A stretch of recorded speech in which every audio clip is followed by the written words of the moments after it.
একটা অপসিদ্ধান্ত। এই মুহূর্তে আমি যদি বলি চলুন বৃন্দাবনে যাই, এটা হলো অপসিদ্ধান্ত। কারণ যেখানে সংকল্প করা হরিনাম, যেখানে সেবিত বিগ্রহ জনার্দন, সেখানে বৃন্দাবন যাই না, ভুল হয়ে গেল। বলতে হবে বৃন্দাবনে সে বসেই আছে, বসে থেকে যা করণীয় তা করতে হবে। সেই বৃন্দাবনের কথা স্মরণ করতে গেলে সর্বোত্তম লীলা রাশিটার সামনের পূর্বে আমরা গোবিন্দ দাসের একটি পথ আস্বাদন করি।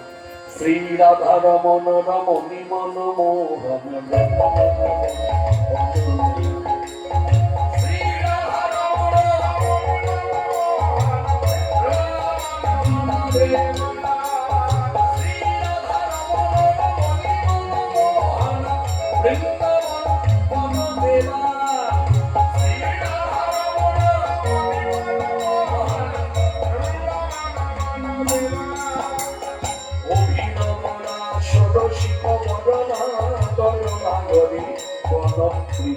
সেবা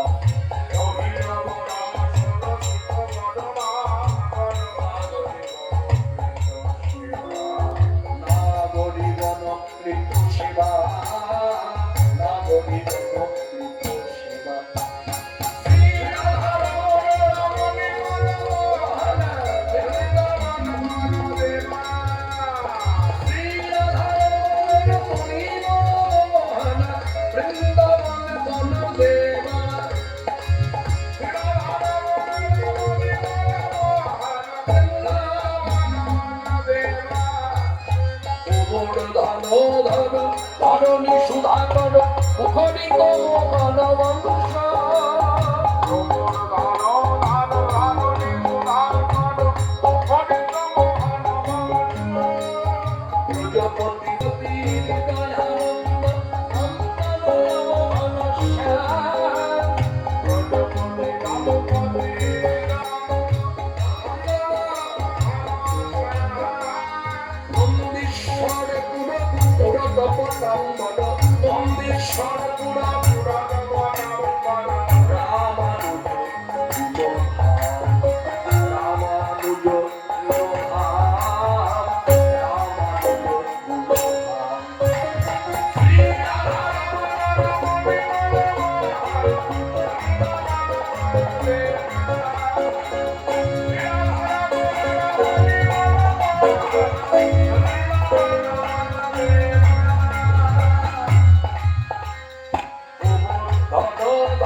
অবিচল মূরতি ত্রিভঙ্গ, অবিচল মূরতি ত্রিভঙ্গ, অবিচল মূরতি ত্রিভঙ্গ।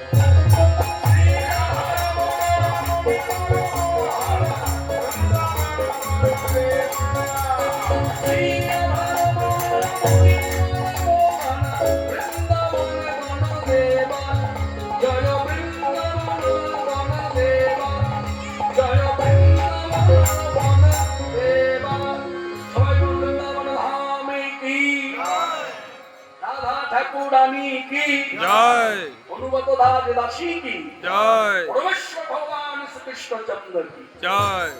আপনারা সকলেই জানেন শ্রীমদ্ ভাগবতের পঞ্চম অধ্যায়ের প্রথম শ্লোক শ্রী সুখমণি রাজার সঙ্গে বসে বলেছেন, ভগবান তারাত্রি শারদ ফুল্ল মল্লিকা বিশ্বরঙ্গ মাস্টারে উপাশ্রিতা উপাশ্রিতা। এই দেখুন মাননীয় ভক্তগণ, কথার দিকে লক্ষ্য করুন। এই যে শ্লোকটি বলা হলো, এই শ্লোকের মধ্যে একটা ফুলের নাম বলা হয়েছে। সুখদেব গোস্বামী বা দাসেশ্বরী বলছে কি ফুলের নাম বলেছে। আচ্ছা একটু ভেবে বলুন তো কি ফুলের নাম বলেছে। এইদিকে আচ্ছা শ্লোকটা আরেকবার বলি তাহলে ধরতে পারবে, হয়তো মন ছিল না, হতেই পারে। হ্যাঁ আমার মতো তার চুক্তিবদ্ধ হয়ে আসেননি যে টাকার বিনিময়ে শুনবো, টাকার বিনিময়ে বলি বলেই আমাদের অনেক কথা মনে রাখতে হয়। যাই হোক এটা বাস্তব কথা। আচ্ছা যাই হোক আরেকবার বলি, ভগবান তারাত্রী শারদৎ ফুল্ল মল্লিকা। বলুন কি নাম বলেছে?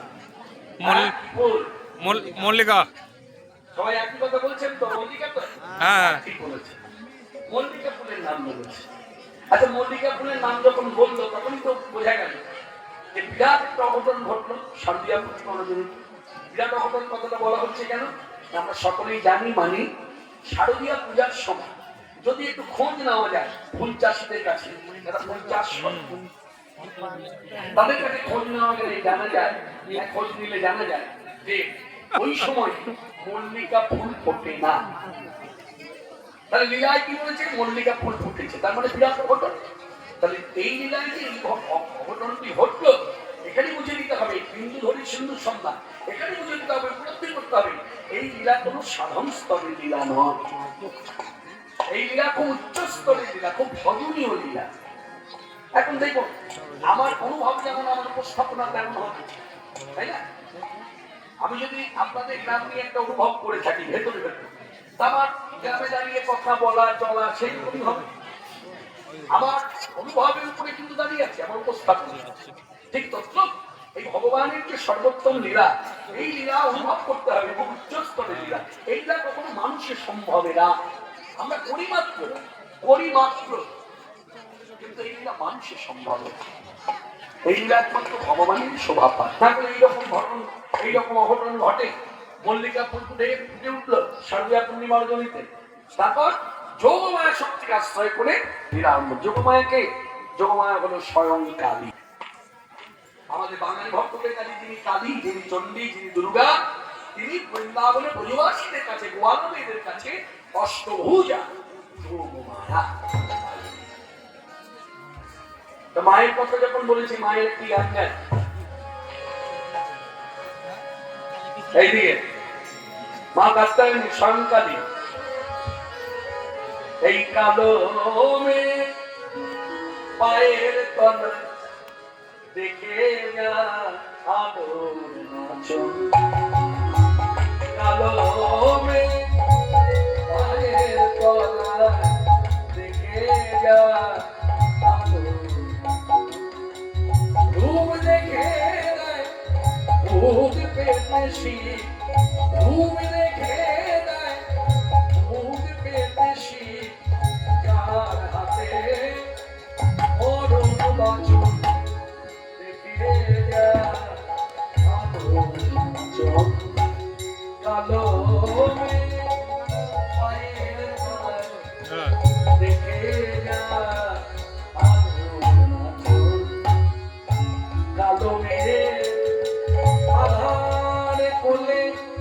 শিশু রবি শশী দোলে,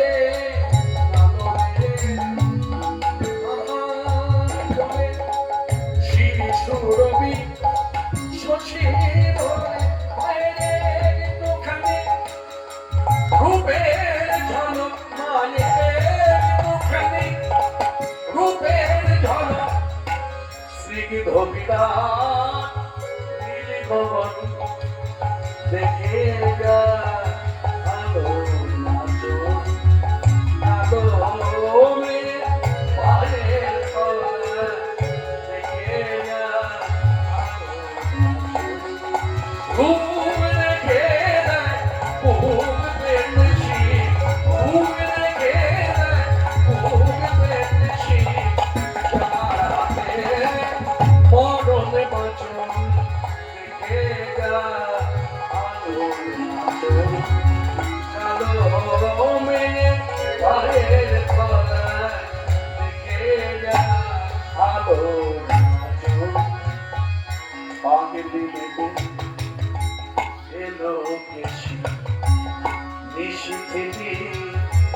দুলিয়ে কেশ মিছে বেড়ান দিনের চিতায় লীলার যে তার নাই গো শেষ পাগলি বেগে এলো কেশে নিশিথিনি দুলিয়ে কেশ মিছে বেড়ান দিনের চিতায় লীলার যে তার নাই গো সিন্ধু দেবার বিন্দু খানি ঠিকরে মনে রূপের মানে সিন্ধু দেবার বিন্দু খানি ঠিকরে মনে রূপের মানে বিশ্বে মানে রূপ ধরে না মহাবিশ্বে ভারে রূপ ধরে না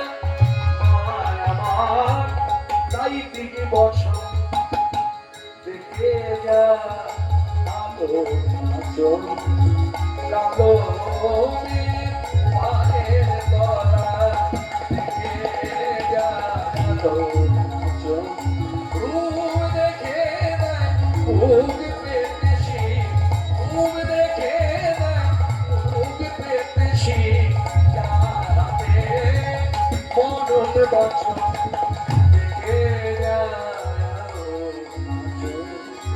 কালো মেঘে।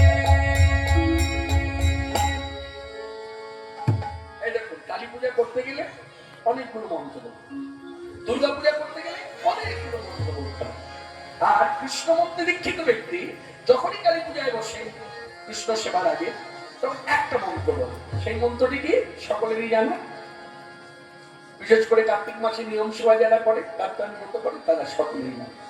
কাত্যায়নি মহামায়ে মহাজগৎধীশ্বর নন্দ গোপ সুতন্ত্রেরি পতিনুমে কুরুতে নমঃ। মানে কথার অর্থ হলো একটা কথা, হে মা কাত্যায়নি মানে হে কালী, হে মা কাত্যায়নি তুমি নন্দের নন্দন কৃষ্ণকে আমাদের স্বামী করে দাও। আমরা যে এই বাসনা করেছিল কারা? ত্রেতাযুগে মুনি ঋষিগণ। আপনারা সকলেই জানেন সেই তত্ত্ব। হ্যাঁ, ত্রেতাযুগের মুনি ঋষিগণ এই একটা পা ছিল মাটিতে, আরেকটা পা ছিল পুরুষ সঙ্গে স্পর্শ করে, মানে ওই সূর্য প্রণামের যে যোগ সাধনায় যে ভঙ্গিমাটি আছে ঠিক ওই ভঙ্গিমা এইভাবে, হ্যাঁ এইভাবে দাঁড়িয়ে রাতে পড়া দিনের পর দিন রৌদ্র বৃষ্টি ঝড় জল তুফান বয়ে যায়, কিন্তু তখন তাদের মধ্যে জয় রাম শ্রী রাম জয় জয় রাম জয় রাম শ্রী রাম জয় জয়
रघुपति राघव माया राम पतित पावन सीताराम रघुपति राघव माया राम पतित पावन सीताराम। এদিকে কতটা মন দিয়ে শুনুন, এটা হলো রাম গুণ মহিমা কীর্তন, শাস্ত্রে আছে। এইদিকে এদিকে মায়েরা যারা কথা বলছেন কথাটা মন দিয়ে শুনুন, শাস্ত্রে আছে লেখা রাম মহিমা কীর্তন, রামের যে গুণাবলী এখানে কীর্তন করেছে, এটা শাস্ত্রে আছে। কিন্তু কখনো ভুল করে কিন্তু এই কীর্তন যখন করবেন আবার ভুল করে বলে বুঝবেন না ঈশ্বর আল্লাহ তেরে নাম, এটা বলবেন না। এই কথাটা যুক্ত করেছেন মহাত্মা গান্ধী। এই কথাটা কিন্তু শাস্ত্রে লেখা নাই। শাস্ত্রে যে কথাগুলো লেখা আছে সেগুলো আমাদের সনাতনী ধারায় আমরা যারা আছি তাদের কীর্তন করতে হবে, তাদেরকে এই কথা বলতে হবে। ঠিক আছে, বোঝাতে পারলাম?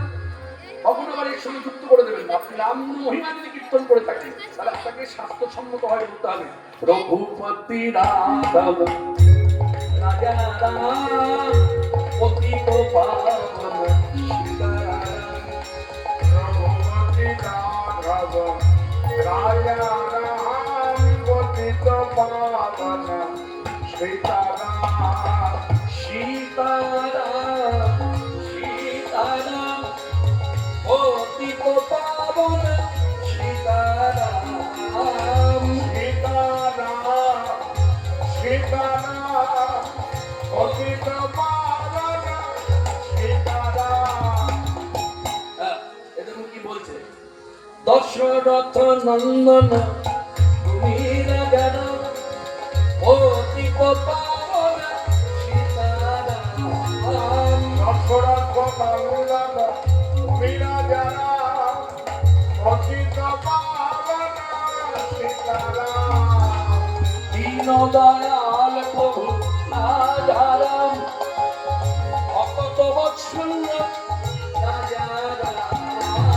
দীন দয়াল প্রভু রাজারাম ভক্ত বৎসল্য সীতারাম। বলতে শিখুন। এই দেখুন কি বলবেন, আসতে কি বলবেন বলতে শিখুন। রাম মহিমা কি আছে, কি কি বলা আছে। জানকী বল্লভ রাজারাম দুঃখ বিনাশক রাজারাম। জানকী বল্লভ রাজারাম দুঃখ বিনাশক সীতারাম। রঘুপতি রাঘব রাজারাম পতিত পাবন সীতারাম। জয় জয় রঘুপতি রাঘব রাজারাম পতিত পাবন সীতারাম। এইভাবে রামগুণ মহিমা কীর্তন করতে করতে করতে করতে হঠাৎ করে প্রভু রামচন্দ্রই দেখা দিলেন, তবে রাম রূপে নয়, কৃষ্ণ রূপে দেখা দিয়েছে। যেই কৃষ্ণ রূপে দেখা দিয়েছে তখন মুনি ঋষি একবার ভক্তি করে বলছে তোমাকে আমরা পেতে চাই স্বামীর মতো করে, তোমাকে আমরা পেতে চাই স্বামী করে, আমরা তোমার স্ত্রী হব। তখন শ্রীকৃষ্ণ শ্রীমুখে বলছেন এই যুগে সম্ভব নয়। আগত যুগে তোমরা জন্ম না গোয়ালাদের ঘরে গোয়ালিনী হয়, আমিও জন্ম নেবো গোয়ালা ঘরে। তোমাদের করতে হবে কান্তানি মতো, সেই মতো যদি সিদ্ধিলাভ করতে পারো তোমাদের বাসনা পূর্ণ করবো শ্রীরাম বৃন্দাবনের রাসস্থল। আজকে সেই রাস এইদিকে এই বৃন্দাবনের এই যে মুনি ঋষি এরা গোপী হয়ে জন্মাল। এদেরকে পরীক্ষা করলেন হেমন্তকাল, যে হেমন্তকালে হয়েছিল বসন্তী লীলা। এই হেমন্তকালে কিন্তু রাসলীলা হয়ে যাওয়ার কথা। কৃষ্ণ ইচ্ছা প্রকাশ করেছিলেন যে আমি রাসলীলা করবো, কিন্তু হলো না। কেন হলো না? যখন দেখলো গোপীদের মধ্যে লজ্জাবোধ কাজ করছে তখন তিনি সরে গেলেন যে না হবে না। তবে তাদেরকে নিরাশ করলেন না, কথা দিলেন কোন এক পূর্ণিমা রাত্রিতে আমি বাঁশি বাজাই, সেই বাঁশি শুনে তোমরা মিলিত হবে। এটা কত পূর্ণিমা এলো গেল, হেমন্তকাল থেকে শরৎকাল অঙ্ক করুন, 1 বৎসর উৎকণ্ঠায় বইটি কেটেছে। তারপর এলো সেই শারদীয়া পূর্ণিমা রজনী। তাই কৃষ্ণ পদকর্তা সভা বর্ণনা করলেন পদাবলী লিখনের মধ্যে শারদ চন্দ্র পবনে মন্দ পিপিলে ভরল কুসুম গন্ধরে গন্ধরে গন্ধরে উলধ্বনি শারদ পিপিলে ভরল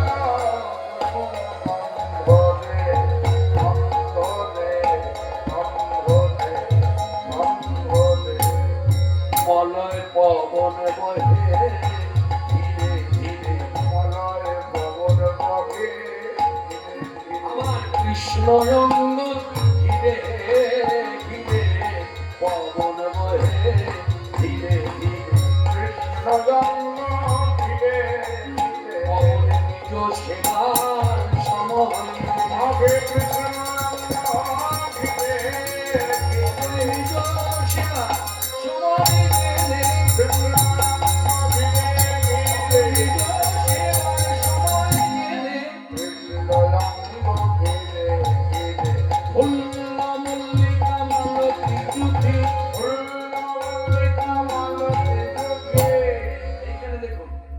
কৃষ্ণ মহাজনী পদ, তিনিও কি করেছেন? শাস্ত্রসম্মত ভাবে পদ রচনা করেছেন। শাস্ত্রে বলেছে ভাগবত, ভাগবত হচ্ছে শাস্ত্র, ভাগবত কিন্তু কোনো গ্রন্থ নয়।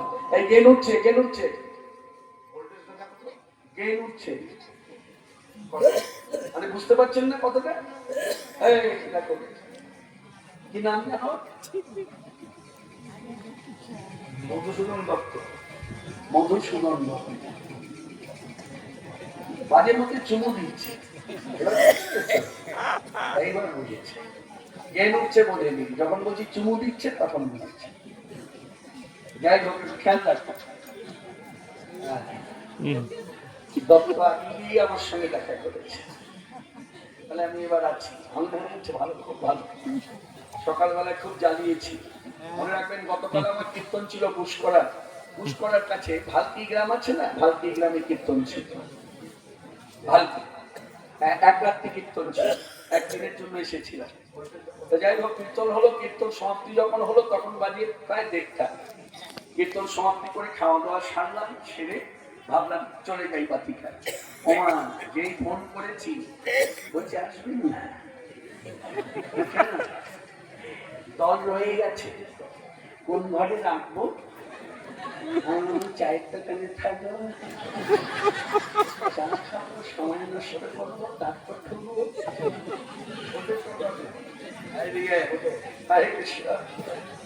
আমার স্মৃতি বিজড়িত জায়গা বাতিকার গ্রাম, হ্যাঁ, এই জায়গায় মজা করেই বললাম, ঠিক আছে।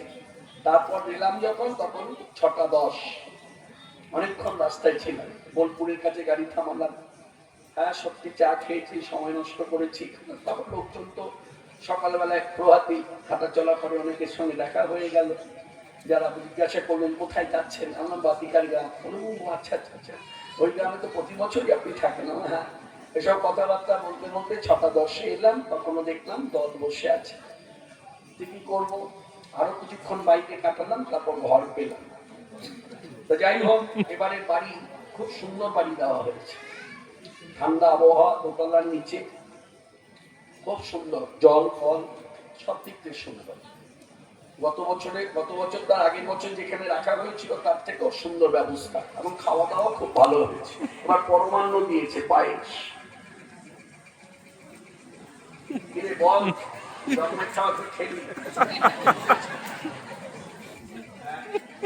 আপনাদের এখানকার ছেলে বীরভূমের ছেলে, এই বিষ্ণু খন্ডায় বাড়ি। বীরভূমের যত কিছু খবরাখবর আমি ওর কাছ থেকেই পাই। হ্যাঁ, সব খবরাখবর পাই। মাঝে মধ্যে আমার অনেকের সাথে শিউরিতে দেখা হয়ে যায়। আমি মাঝে মধ্যে শিউরি আসি, তো শিউরি হয়ে আমাকে যেতে হয়। ওই তখন মোহাম্মদ বাজারে কীর্তন থাকলে শিউরি হয়ে যায়, তারপর ধরুন নৌলঙ্গি ধামে কীর্তন থাকলে শিউরি হয়ে যায়, দুমকায় কীর্তন থাকলে শিউরি হয়ে যায়। মাঝে মধ্যে অনেকের সঙ্গে দেখা হয়ে যায়। কেউ টোটো করে চলে গেল ঘুম ঘুম করে, সামনে চেনা চেনা মনে হলো। যাই হোক, এত আনন্দের মধ্যে মাননীয় ভক্তগণ, মাননীয়া, একটু বাইরের কথাই ছিলাম, সবাই মিলে বলুন হরে কৃষ্ণ, হরে কৃষ্ণ, হরে কৃষ্ণ, হরে কৃষ্ণ, কৃষ্ণ কৃষ্ণ, কৃষ্ণ কৃষ্ণ, হরে হরে হরে, হরে রাম, হরে রাম, হরে রাম, রাম রাম রাম, হরে হরে হরে। ভাগবত কোন গ্রন্থ নয়, ভাগবত কোন শাস্ত্র। গীতা শাস্ত্র, এদিকে রামায়ণ শাস্ত্র, মহাভারত শাস্ত্র। গ্রন্থ চৈতন্য চরিতামৃত, চৈতন্য ভাগবত, কিন্তু শাস্ত্র সমান। মানে ওখানে অপসিদ্ধান্ত নেই, অশাস্ত্রীয় কথা নেই। যার জন্য শাস্ত্রকে যেভাবে মর্যাদা দেওয়া হয়, একইভাবে যারা আছে, বৈষ্ণব করে যারা আছে, এবং অন্যান্য পথের মধ্যে যারা আছে, তারা এই চৈতন্য চরিতামৃত, চৈতন্য ভাগবতকে শাস্ত্রের সম ভক্তি করে। যাই হোক, সেই ভাগবত শাস্ত্রে যে কথা আছে, সেই শাস্ত্রের কথা বুঝাই মহাজন পদাবলী তো লিখলেন, ফুল্ল মল্লিকা মালতী জ্যোতি, ফুল্ল মল্লিকা মালতী জুই গোলাপ, আরো কত ফুল, আগামত্র মধুকা ধরণী মত্র মধুকা, মধুকর গানে করে, মধুকর গানে করে, মধুকর গানে করে, ফুলের চাবি পাশে ঘুরে ঘুরে মাতাল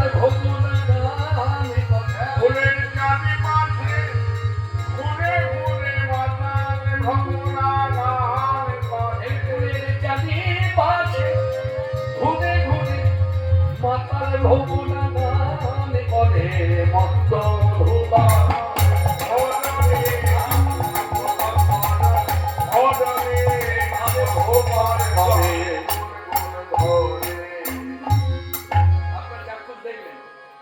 আমরা জানি ফুল ফোটে স্থির হয়ে থাকে, কিন্তু আজকে ফুল চঞ্চল ভ্রমণ চঞ্চল। ভাবরাজ্যে দাঁড়িয়ে সাধু সন্ত বৈশ্য মহাত্মানের উক্তি, আজকে ফুল নড়াচড়ার মধ্যে যেন কিছু বলতে চায়। বলে কি বলতে চায়? বলে অনুভব করুন আপনার কোন উন্মাদ পদ্ধতিতে ধরে ভাবরাজ্যের কথা বলতে চায়। ছুঁজো না ছুঁজো না ছুঁজো না আমার, ছুঁজো না ছুঁজো না ছুঁজো না আমার, ছুঁজো না ছুঁজো না ছুঁজো না ছুঁজো না ছুঁজো না ছুঁজো না। একবার নয় বারবার বলছে ছুঁজো না ছুঁজো না ছুঁজো না। খুব ভালোবাসার সম্পর্ক। এখানে যে বসে বন্ধু পান করে, শুধু তাই নয় সোহাগ করে, যার জন্য ভ্রমণ বলে বসলো। কেন ছবো না?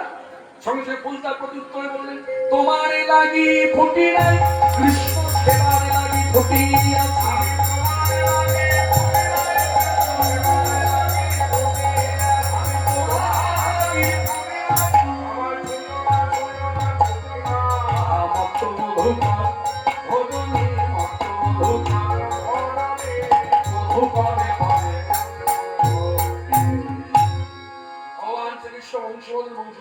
লাগিয়ে শোভা দেখছে। এই শোভা দেখছে, দেখতে দেখতে হঠাৎ করে তিনি তাকিয়েছে নীল আকাশে। যেই আকাশের দিকে তাকিয়েছে, বৈশ্য পদবর্তন পদা বলতে বললেন, হেরা তারাতি ছানা হাতি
যে আছে ও হলো আমার বয়োজ্যেষ্ঠ ভাই।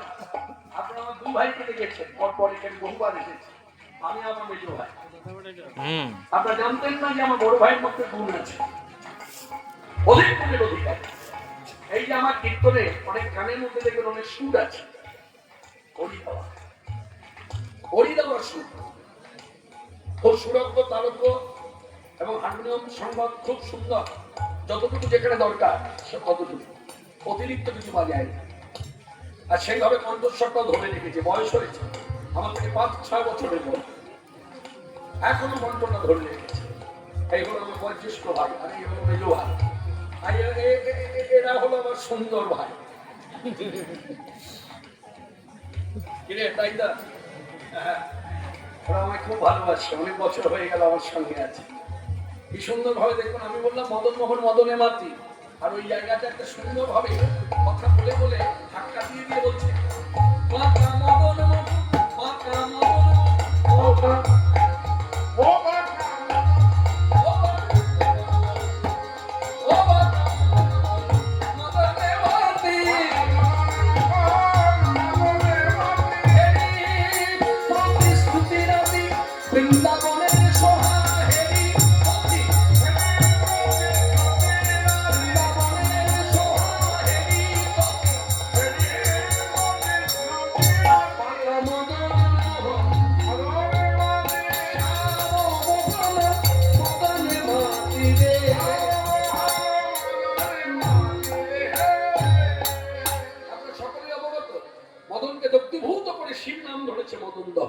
আর সেই মদনকে মোহিত করে গোবিন্দ আমার নাম ধরছেন মদন মোহন। এটা মদনের দেওয়া না, তোমার নামে দিলাম মদনে মোহন। কারণ এই মদনের দর্প, মদনের দর্প মানে হন, মদনের দর্প করিলে হন, নামে দিলাম মদনে মোহন।